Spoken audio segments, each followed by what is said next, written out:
Quiet, please. All right. So today we are going to be talking about solving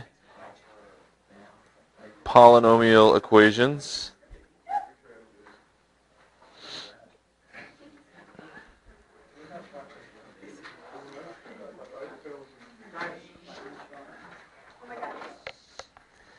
All right, and the first method that we're going to talk about, like I said earlier, is using factoring to help us do this. So I'm going to just jump right into an example here because I think it's going to be the easiest way to go. But keep in mind when we're solving any kind of equation that the goal is to figure out what does x need to be so that the left side equals the right side. Okay? So what numbers, if I plug them in for x, are going to make this thing equal to 0? Okay? No. Oh, yes, that's one. There are others, though. So to be able to find the others, we need to be able to factor this thing, though. Okay. Okay, so and we got to come up with what all of them are that work. Okay? Now, the nice thing about polynomials, and we're going to talk a little bit about this tomorrow, is there's a limit to how many there can be. Guys, remember with quadratics, how many solutions could we have to quadratics at most? 2. Okay. Take a look at this polynomial. It has a degree of what? So how many different solutions do you think this could have? 3. It can only have up to 3. So whatever the degree of the polynomial, that's the limit to how many zeros it could have. It could have less than that. A third degree polynomial could only have 1 solution. Sometimes 2, actually. No, we'll talk more about that tomorrow, though. Anyway, just for now, the degree is the most, though. Okay, so it could have 3. So we need to go figure out what those are. Okay? So there's this thing called the zero product property we talked about before that said if you have 2 or more things that are multiplied together and they equal 0, one of those things that you're multiplying together has to be 0, right? It's the only way to get 0 as an answer. Okay, so what I have right now is I have an equation where I have things added and subtracted to each other equaling 0. So I need to take this thing that has a bunch of additions and subtractions and turn it into a multiplication problem. Well, that's exactly what you guys were doing last week when you were factoring.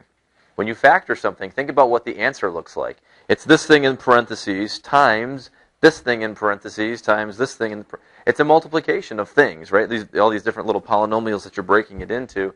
So that's what we need to do to be able to solve this thing, is to turn it into that multiplication problem so we can use that zero product property idea again. Okay? So if we ignore the 0 for right now, just look at the left side of this thing, and we're going to factor it, just like that was our polynomial we needed to factor like we did last week. So what do we always start with if we're going to factor? What's the first thing we should try? GCF. What's the greatest common factor? So look at those 3 terms. What's my GCF? 2x. Okay. So I'm going to take out a 2x, and then let's see what we got left behind there. So we got x squared minus 6x plus 9. And then we'll just keep writing the equal 0 next to it to keep it the same equation then. Okay, so I took out a GCF. Now I've got this x squared minus 6x plus 9. That's a quadratic. Okay, so I can keep going potentially. So this is one of those quadratics where I'm looking for what adds to negative 6 but multiplies to 9. Negative 3 and negative 3. Okay.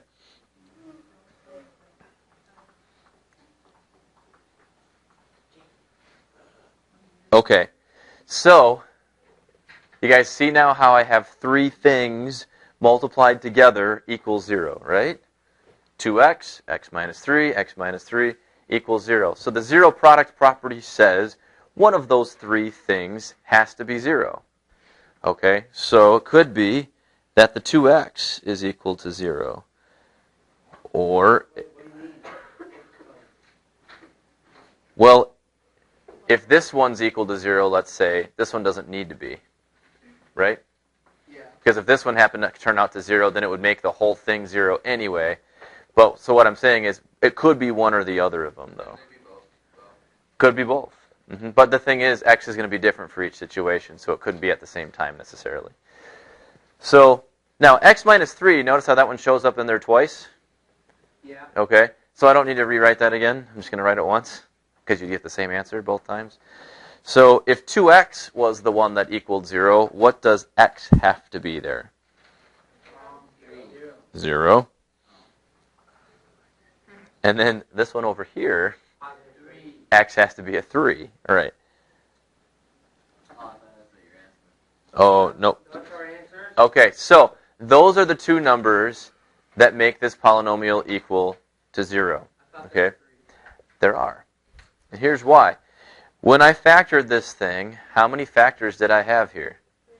3. But I only had 2 solutions because this one was repeated.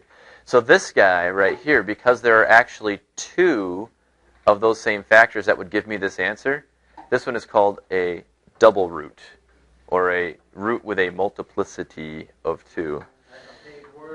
Mm-hmm. So you can just put like in parentheses next to it or something, mult 2 if you want. That's what I always do to remind myself that that one's actually a repeated root. Okay? So technically, there are 3 solutions. 0 and then 3, but 3 happens twice. Okay? Good question. That's what we're going to do next. I'll show you that. Yeah? Nope. Because 3 squared would be 9, and x is not 9, so we can't write it that way.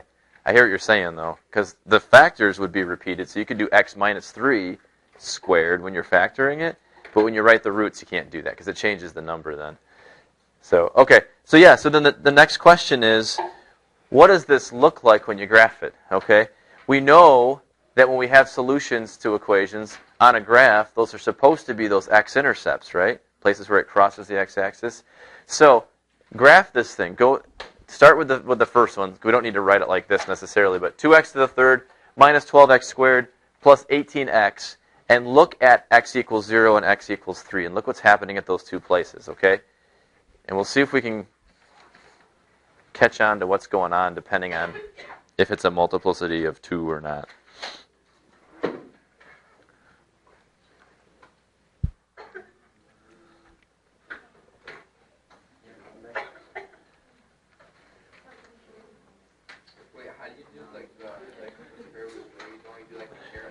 Yep, you do the caret and then the 3 to get that. So it should look like that when you've got it typed in there. Hey, do you need a calculator? If you need one? I got one, but it's in my computer case. Where's your computer case? Go grab it. We're going to need it today. Yep. Wouldn't it have to be like 2x cubed minus 12x squared minus, or like plus 0x? No, because it's actually 18x. Oh. It's not just 18. Okay. And if we're graphing, we don't need to put those little zeros in to placehold like we did with the division. All right. So let's take a look at this graph. If your zoom is all weird, or if your window is all weird, if you go Z standard, that's that regular negative 10 to 10 look. Okay. So when x is equal to 0, do you guys see the x-intercept there? Yeah. It's kind of skinny, but it's going through right there. Now what happens when we get to 3? Oh, it goes down. Or it touches 3. It touches 3, but then it goes back up, right? Notice the difference in how those zeros work. This one, the equation goes through the x-axis, and this one, it kind of does this like bouncing off thing. And then the other one, it goes below the x-axis, and then comes up, and then you have 3 x-axis, right? Say that again. For the 3 answers, because you said that there was 3 answers. Yeah. Right? Yeah. Where it touches the x equals 3. Yeah. It would go down below the x-axis, and then come up, and then that. Am I right? You, not technically. I see what you're trying to do there, though, because you're trying to create 3 places where it crosses, right? So you're saying it would have to go dip down below and then come back up, because then it would make 1, 2, 3. But if that's the case, then wouldn't I have 2 different answers right around 3 instead of just one answer there? It would get really close to 3, but not actually be 3 anymore if that happened. So what we actually have going on here is it is still just one place where it touches, okay? But so there's 2 x-intercepts, but there are still 3 solutions technically. Okay, it's just how the graph looks that lets you know that there's a double root there. So anytime that it kind of bounces off the x-axis like that, that's a repeated root. That's a double root. Okay. So we're going to take a look at that on the next one here too. What we're going to do is we're going to factor and solve another one. And we're going to try and draw a sketch of the graph without looking at our calculators to see if we can do it. Okay? Using those x-intercepts to help us do that. Okay? It's not as bad as you might think. You guys can do it. So let's try one more. I'm not.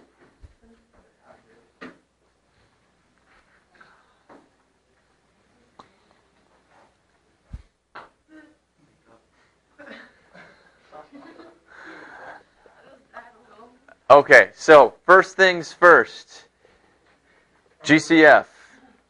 Any GCF we can take out of this one? 2. No, negative 2. 2 or negative 2, whichever. I think negative 2 is going to be making it a little nicer, so we'll pull out a negative 2 here.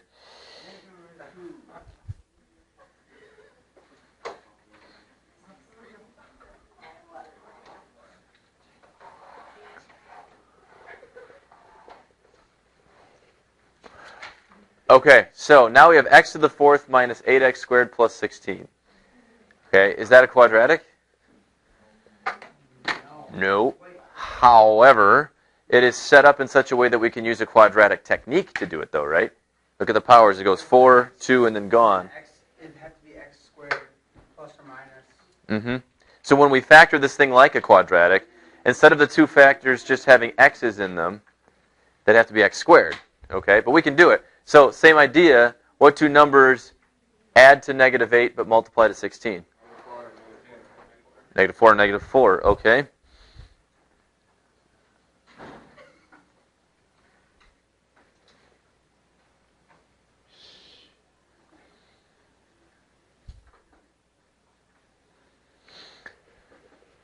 Okay, so we're at negative 2 times x squared minus 4 times x squared minus 4. So we're not done. Anybody see it? Raise your hand and tell me if you see it. What do we got going on, Levi? Oh. You can break that x squared minus 4 even down more. To what? To x minus 2.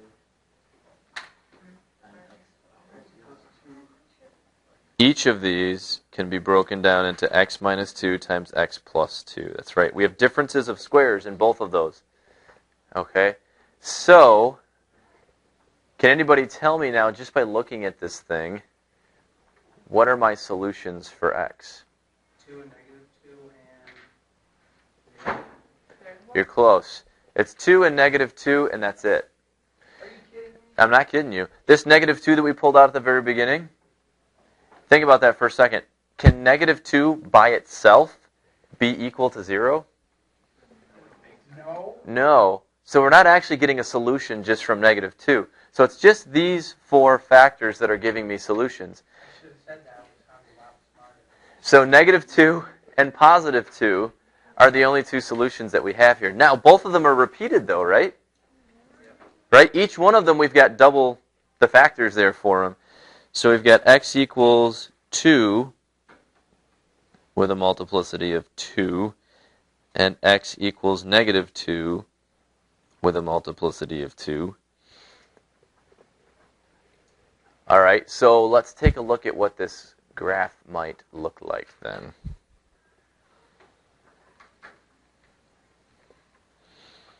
So because these are repeated roots, they're going to be the ones where that kind of bounces off the x-axis there. So negative 2, maybe positive 2 somewhere over there. All right, so there are the x-intercepts. Now the question becomes, we know they're going to bounce off because they're multiplicities of 2, but is it going to go like this? Or is it going to go like this? How do I know which way it's going to go? Well, we got to go back to something we talked about all the way at the beginning of this chapter. Do you know?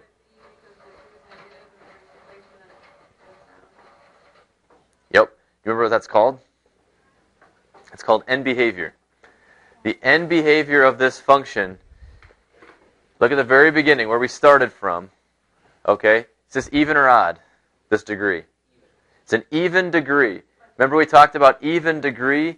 They have to go the same way, both ends of it. So they're either both up or they're both down. Okay?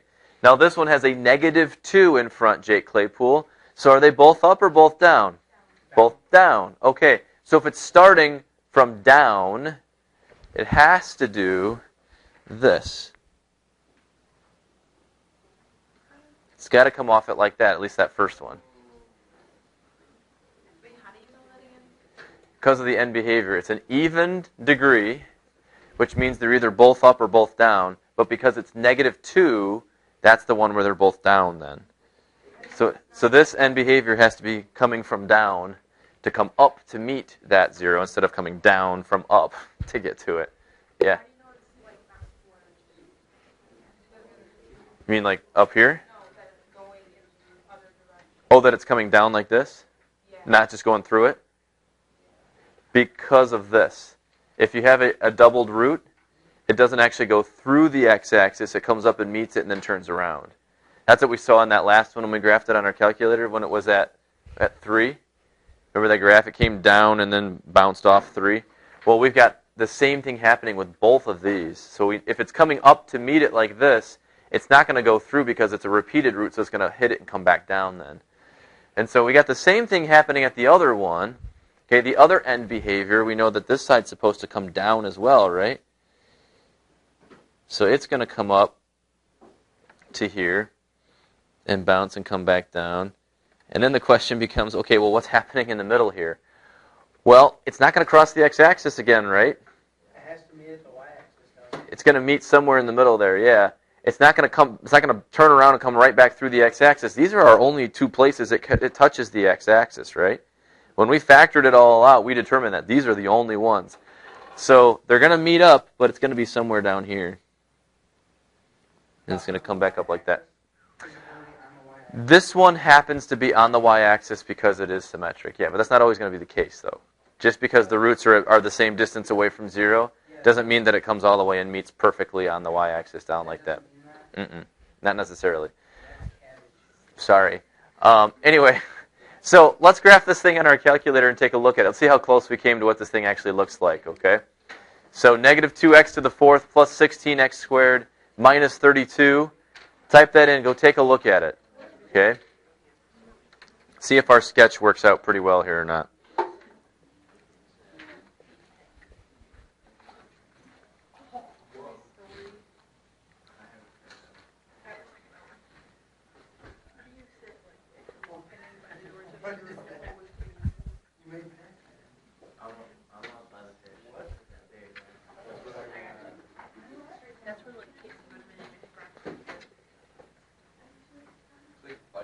All right, so here's what I'm seeing. Now, you might look at this and look at ours and go, well, the one on the calculator is a little more stretched out. And that's because with the one that we just drew a sketch for, the only thing we really had to go on was where those x-intercepts were. We don't really technically know just by looking at those factors how far down this thing's going to go. But if we change our window here, we know that we need to go down a little further to really see the whole thing. So I'm going to make my y minimum actually like a -50 real quick, just to give ourselves a little more room to play with here. And that looks a little more like what we think it should. Yeah, and that's kind of what we did right here too, right? Just happens to look a little more spread out. So I guess if I was going to draw this thing and make it look to scale, I should have made that part in the middle come down a lot further. But that's not really important for what we're doing here. As long as those x-intercepts are where they need to be and the general shape of the thing is correct, that's what I'm going for with this. Can you at least show me that much? Okay? So that's a decent sketch for that one. All right.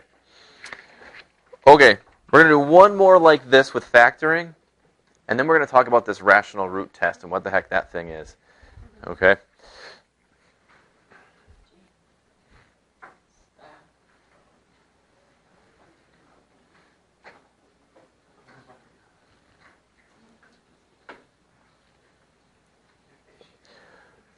Okay, so before we go any further with this one,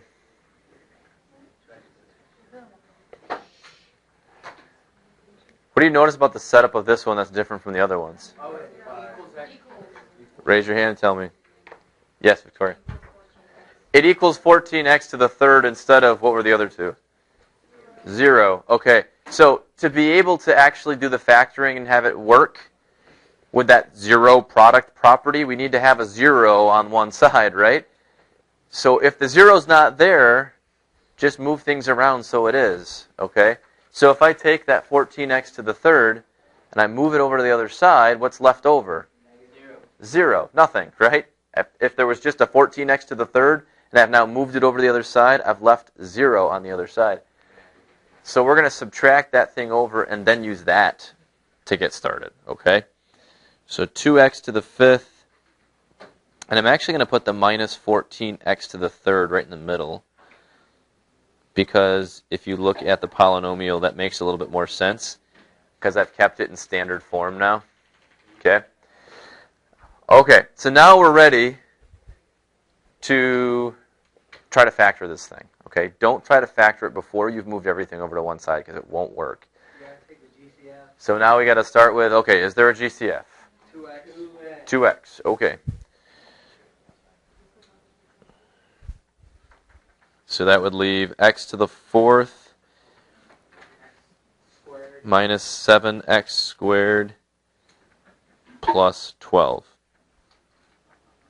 equals 0. Okay. So we've got another quadratic looking thing in here, right? This x to the fourth minus 7x squared plus 12. So what are two numbers that add to negative 7 but multiply to 12? Negative 3 and negative 4. Okay, so we can do that.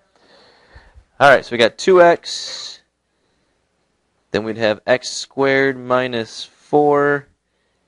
X squared minus 3 equals 0. Okay. Can I factor that anymore? Yes. Somebody raise their hand and tell me how. Yeah, great. X squared and 4 are squared. Okay. Those are perfect squares. Okay. So what does that mean? You can do the thing where it makes it x and 2 minus 2. All right. So this is a difference of squares, which means I can break it down into x minus 2 and x plus 2. Yeah, what about the other one? What about the other one? Oh, so the answer is going to be 0, positive 2, negative 2. I'll show you in just a minute. Yeah, 0, right? 0. We'll get there. Just hold on. For now, I'm going to leave it as x squared minus 3. It says 4 answers, though. I know, I can tell you that. It has 5. That is such garbage. And there will be 5 answers. Oh, that little bugger. It's going to have 5. Just wait for it. Just wait for it. I'll show you. All will be made clear in a moment. Just one moment. I'll show you. Okay. So let's write down the solutions we know already, the easy ones. Okay. So somebody give me one that you see up there is definitely a solution. Yeah. X equals 0. That comes from 2x. Okay. Somebody else give me another one that you definitely see up there where it's going to be a solution. Jake? Negative 3, or no, 3 squared, the square root of 3. Give me an easy one that I can see in the equation, please. 0. I already got that one. Yes. 2. All right. Somebody else another one. Yeah. Negative 2. -2. Okay. So those three, we're to a point now, I think, where you guys can just look at the factors and tell me answers. Now, something like this, x squared minus 3. Think back to where we started with this stuff, where we said each one of those factors could be equal to 0, right? So if I set this equal to 0, I get 0. If I set this equal to 0, I get 2. If I set this one equal to 0, I get negative 2.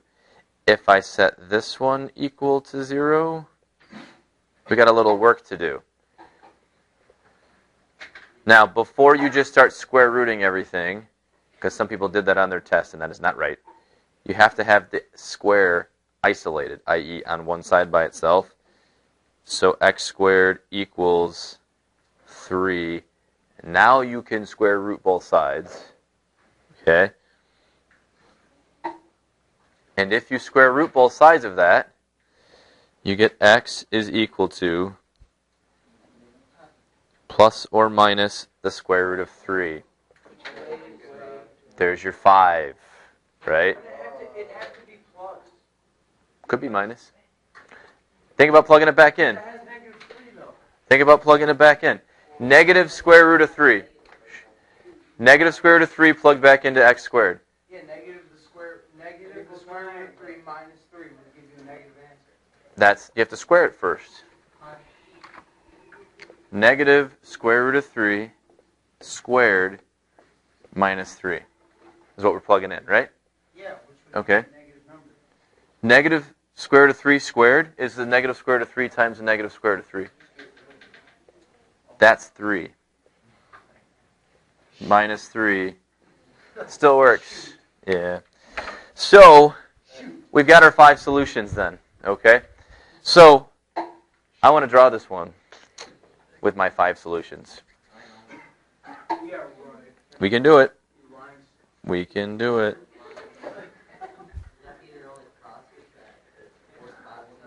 Nope, crosses at 5.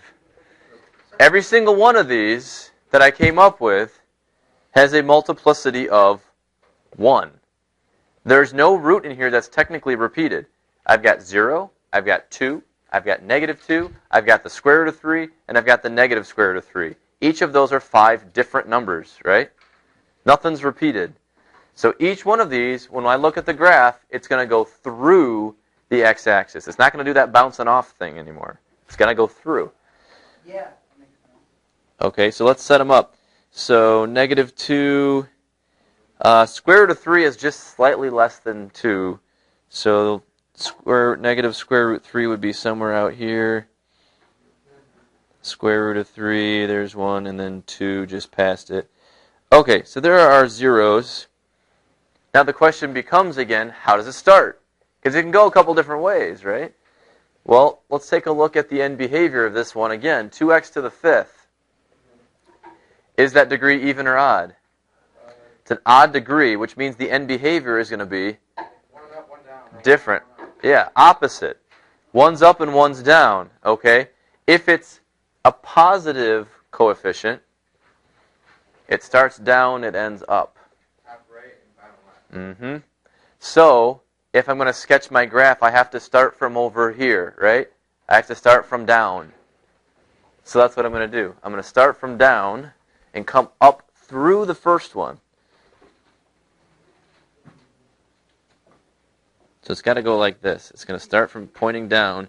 It's going to go through this one. Now I got to get back to this one. So it's going to turn around, come back down through that one. Again, no bouncing off because everything's multiplicity of 1. Yeah.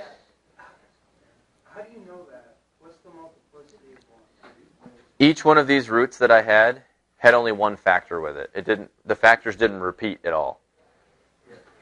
I'll show you that again in just a minute.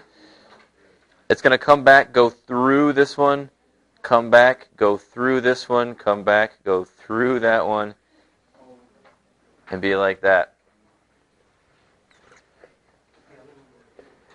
And the end behavior matches what we think it should do, right? Starts down, ends up. It does that. It does do that, right? And each one of these zeros has a multiplicity of just 1, so it's going through, going through, going through, going through, going through. Our graph should look something like that. Okay? So if we come back here, so Jake, you had a question about how do I know? No, James already answered. You're good? I want to know. Okay. You want to know? Okay. This one right here, look at the last example that we did before this one, okay? Take a look at all the factors that we have. Shh. Do you see how x plus 2 shows up twice? How x minus 2 shows up twice? That's why these are multiplicities of 2. Their factors showed up more than once in here. Down here, if we look at all of our factors that we have, nothing's actually repeated. Now this is a minus 2 and a plus 2, but they're not exactly the same thing, right? Each one is different, so there's no multiplicity of 2 happening in this one anywhere. No factors are repeated at all. Yeah? There's a multiple, whatever you said, it doesn't go through the x, it goes back down. Right, right. Jason, question? You want me to graph this one on my calculator? It could be, like the zeros should be in place, but it might be where it's a little stretched from what I have it. But we can take a look at that, yeah. So 2x to the 5th plus 24. Oh no, minus 14x squared. Nope, 14x to the 3rd. Sheesh. 14x to the 3rd plus 24x. Okay, so that's the equation I'm working with, right? Okay. So I'm going to make sure I have my standard window to begin with here. I might have to switch it to see it. Okay, so this one has a vertical stretch of quite a bit compared to what I drew. So I'm going to change my window so that's easier to see. So maybe we'll make these 50s. And I'm going to squeeze this in just a little bit too so that I can see my x-intercepts a little better. Okay, so here it comes up. Okay, it's really hard to see, but remember, square root of 3 is really close to 2, okay? So it's coming up, hits at negative 2, back down through negative square root of 3, through 0, down through square root of 3, back up through 0. Okay, so it's hitting all of those still, the way we had it. I changed the window because it was super stretched out in the y, so I made my y min and max bigger numbers, and then I made my x's smaller numbers so it was easier to see the smaller numbers in the middle there. So 5 to 5 and 50 to 50 worked pretty well for this one. But in any event, we did well. That's what it looks like. Okay. So, all right. So now, moving on. Let's say we want to do this. We want to find the roots to a polynomial, but it's a polynomial I can't factor. If you can't factor a polynomial, that doesn't necessarily mean that there are no roots. Okay, it just happens to work out nice when we can factor it. Okay? Well, if I don't have a calculator, graphing by hand is next to impossible with this stuff. So we have this other thing that we can use called the rational root test.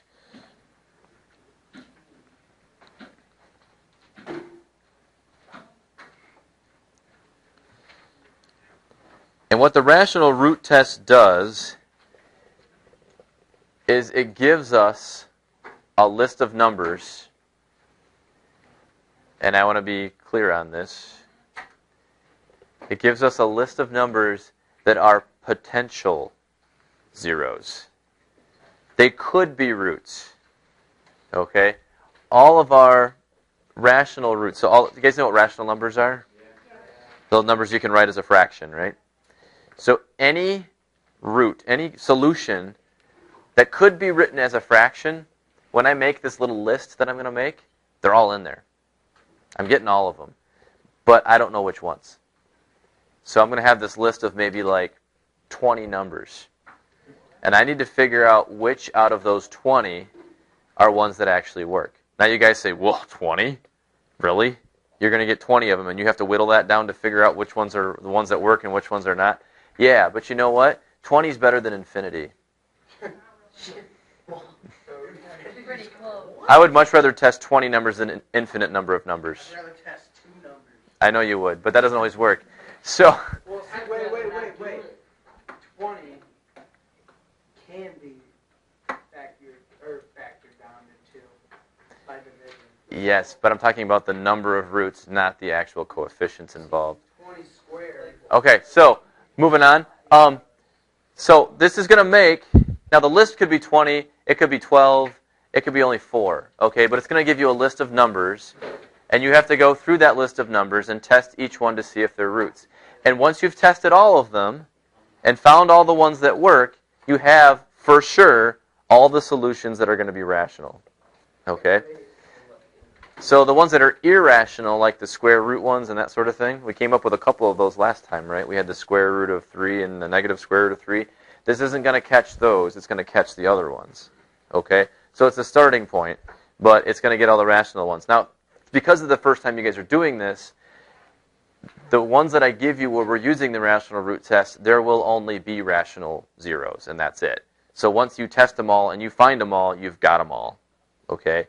It's only later on where we'll start talking about how then do you get the rest after you know these, okay? Or next week. Like tomorrow. like tomorrow. Okay, so here's what the rational root test is. It says if f of x equals ax to the n plus a bunch of stuff plus b. Okay, you guys all catch what I'm doing there? Okay, so this is some polynomial, okay? Ax to the n is the first term in the polynomial, whatever that happens to be, and there's a bunch of stuff in the middle, and then there's a number at the end. Okay?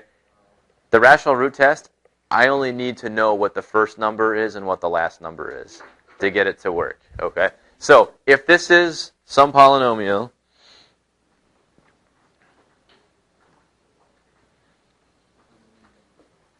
with integer coefficients, which it almost always is,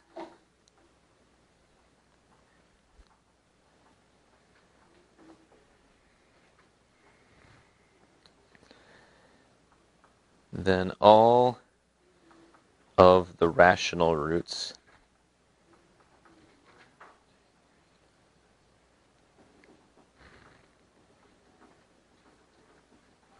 can be found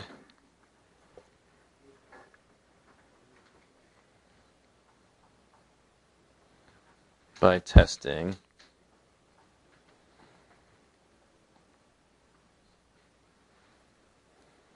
factors of b divided by factors of a.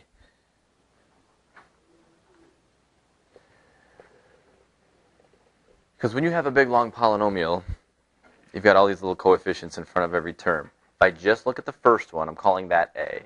Just look at the very last one, I'm calling that one b. Okay? So those numbers, whatever they are, have factors to them. Okay? I'm not talking about factors of a polynomial, I'm talking about factors of a number. Okay, so factors of b would be all the number factors of whatever that number is. And factors of a would be all the number factors of whatever that number was that was in the front. Okay? So I gotta come up with every combination that I can by dividing factors of b divided by factors of a and test all of those. Okay? So let me show you the process all together here. Once you actually do it, it's not as confusing as you might think. It might take a little while because you've got to test a bunch of numbers, but the process itself is really not all that hard. Yeah, Jake? So there's only two numbers for factors of b and factors of a, or is there one number for factor of b and one factor of a? There are multiple numbers for factors of b and multiple numbers. The correct answer? Yeah. Ooh, it could be any one of them. The right one. You just got to find the one that works when you plug it in. What do you mean? Yeah, but is there one number? We'll do that. Let me do the whole process, and then you guys can ask questions, okay? To be fair, let me just show you the whole thing, okay? Because I think you guys are making this out to be worse than it is before we even do it. So just hold on. I just hate it.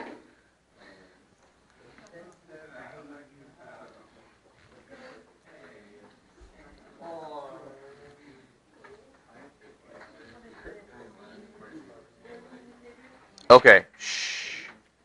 So let's say we have this function, okay, this polynomial, x to the third minus 8x squared plus 11x plus 20. Okay. Now you look at that and you might think, yeah, hey, look, it's got 4 terms. I can use grouping. But this one is actually one where you can't use grouping. If you look at it, I didn't say all 4 termed ones could be grouping. I said I didn't say all 4 termed ones were grouping. I said they could be grouping. This 4-termed one, if you find a GCF of the first 2 and pull it out, and find a GCF of the second 2 and pull it out, what gets left behind in both of those 2 is not the same thing. You can try to do it in your head, and you can see it's not going to be the same thing. So if you don't have the same thing, you can't put that together as one of the 2 factors. Factoring's not going to work here. Okay? So exactly. So with the second group of 2, your GCF is 1. Which would leave 11x plus 20.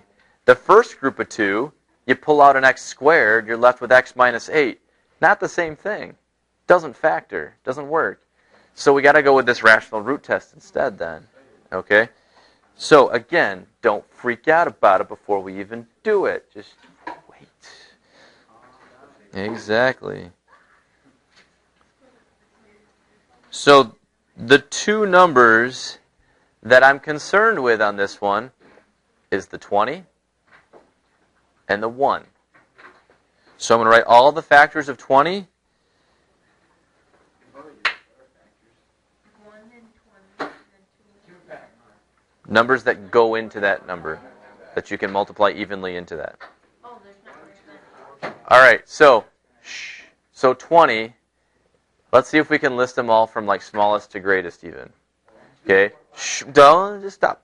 Somebody raise your hand. Give me the smallest factor of 20. Yes. 1, 2, 5. Give me the smallest factor of 20. 1. Thank you. Somebody else. Give me the next biggest factor of 20. Yeah, Emily. 2. Okay. The next biggest one, Jason. 4. 5. Next one. Yes. 5. 5. Good. Thanks, Jay. 10. 10 and 20. Thank you. 20. Send them. Okay, now, technically,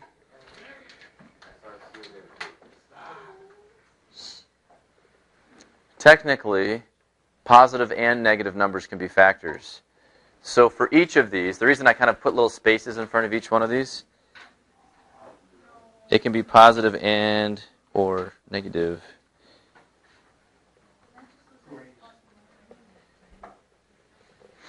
So factors of 20, plus or minus 1, plus or minus 2, plus or minus 4, 5, 10, 20. So we actually have how many factors of 20? 12. So there are 12 factors of 20 because it's positive or negative. So. Now, how many factors of 1 do I have? 2. All right, so here's what I have to do. I have to do every combination. And again, it might not be as bad as you think, so just hold on. Every combination of these numbers divided by these numbers. Because it's factors of B divided by factors of A. Factors of B are right here. Factors of A are right here. So let's just go down the line and try to pair them up and see what we get. So factors of 20 are on top. So if I have plus or minus 1 divided by plus or minus 1, what are the only two answers I could have for that? 1 or negative 1, right?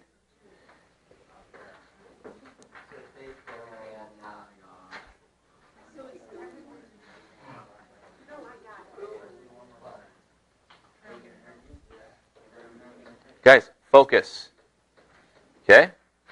Thanks. So factors of 20 over factors of 1, so we're going to make our list. Like we said, when we paired these ones up, plus or minus 1 divided by plus or minus 1, we're only going to get a positive or a negative 1 when we divide that. Whichever way you divide that up, it's going to be either positive or negative 1. When you take a plus or minus 2 and divide it by a plus or minus 1, what are the only two answers you can get? Plus or minus 2. Do you guys see what's going to happen here? Yeah, 4, then 5. We're just going to basically create the top list again, right? Okay, so now, just so you are aware, though, the only reason we're reproducing that top list is because our first coefficient was a 1. What if this thing had been a 2? Then it'd be 1 half. Plus and minus 1 half. Well, okay, so there would be more, essentially, right? You would still have all of these, because that's pairing all of these up with 1. But if I had factors of 2, remember factors of 2, 1 and 2 both work, right? So if this was a 2, plus or minus 1 and plus or minus 2 would be in this list. So I'd take all these numbers divided by 1, and then I'd take all these numbers divided by 2, so I'd have even more, okay? Now, here's something that is kind of nice, though. Sometimes you end up with the same thing, okay? So like if I had a 2 here, and let's say I went to the 4, I was at the 4, and I did 4 divided by 2. 4 divided by 2 is 2. But 2 would have already been in my list. So I don't have to do that again. It's already there. So it's not necessarily going to create a ton more, but you're going to have some overlap at least. Okay? It's going to be more than you would have had, but not a ton. All right, so, guys, come on. I wanted to give you some time to work on homework. You just let me finish. Just let me finish. You can ask later. Just let me finish. Okay? So we've got 12 different numbers that we need to test. So how do we test them? Okay? Well, if any of these are roots, when we plug them into the equation, we should get what? 0. Okay? There's a quick way to do that we talked about last week. And that's using synthetic division instead. Now, you are free to take every single one of these and just plug it into the equation and do that. That's okay. But if you do it with a synthetic division, it goes a lot faster. So, like, I'll do 2 of them for you. Let's put 1 in the box, and then I'm going to go 1, negative 8, 11, 20.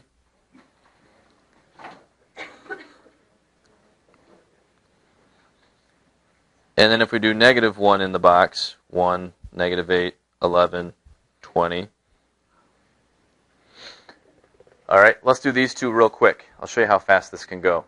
All right, so if this is indeed a root, what should I expect as my remainder? Who said it? 0. So that's what we're looking for. If I do a synthetic division with the number, I should have a remainder of 0. That means it goes in evenly, and that's one of our roots. So bring down the 1, multiply, add, multiply, add, multiply, add. So, is positive 1 a root? No. No. Didn't work. Okay, let's try negative 1.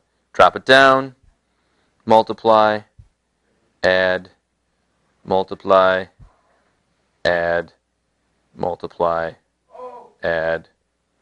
Is negative 1 a root? Yeah. Yes, we found one. No, you found 2. Oh, never mind. No, you found I found 1. Yeah. All right, so I know that x equals negative 1 is one of my solutions, okay? And I got to just keep doing this to get the rest of them. I got to test all the rest of those numbers to get the rest of them, okay?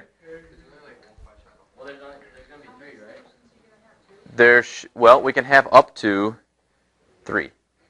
And this one, you are going to find 3. There will be 3. How many Okay. are there in the homework? I think there's 2. There's 2. There's 2 questions. All right, so here's what we're going to do. To save time, we're going to divvy up the work real quick, okay? So you 2 guys, you're going to test 2, negative 2, 4, negative 4, you 3, 5, negative 5, 10, negative 10, 20, negative 20. No, give them. Okay? Try it. Try the number I gave you. Put it in a synthetic division. Everybody does it. Try your number. Check your number, see if it works. And then we'll share out here in a minute. Negative 4. I think we're both. We're all negative 4, right? You guys are, let's see, 2, negative 2, 4. You're all negative 4. Yeah. No, these guys over here are positive 4. You add down the columns. Yep.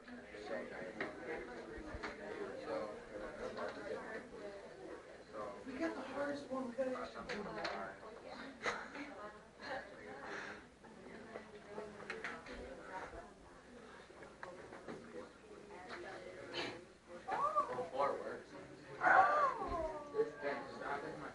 Yeah.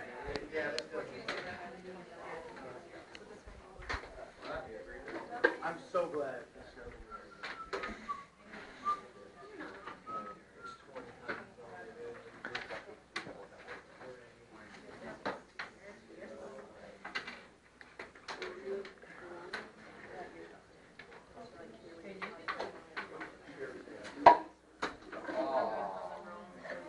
Negative 20 does not work.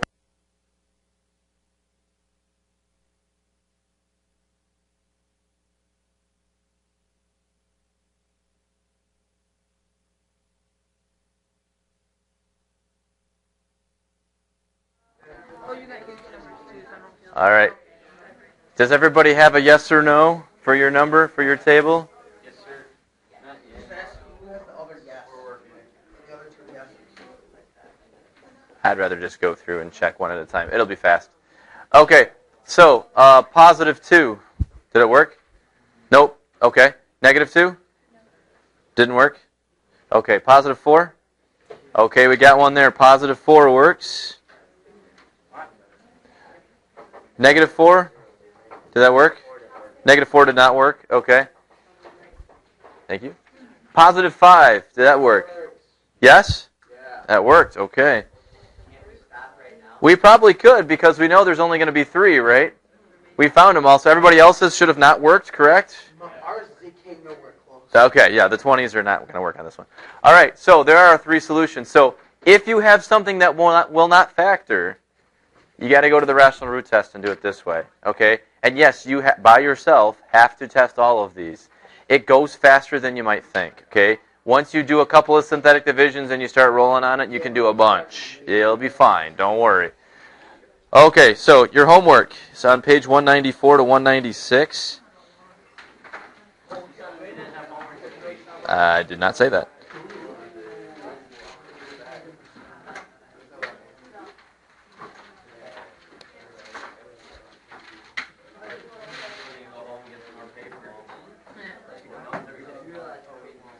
All right, that's it.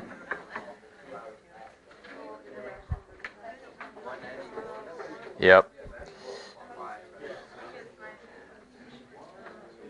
All right, you guys have about 15 minutes to work. You can go ahead and get started on these. I want to let you know something as you're writing this down. The assignment that the book recommended that I give to you had 8 rational root tests. And there was one of them where the last digit was a 60. Think about that for a second. Factors of 60 would just be the numbers on the top of the fraction that you'd have to do. So I went through and I was nice. Gave you a gift. Okay?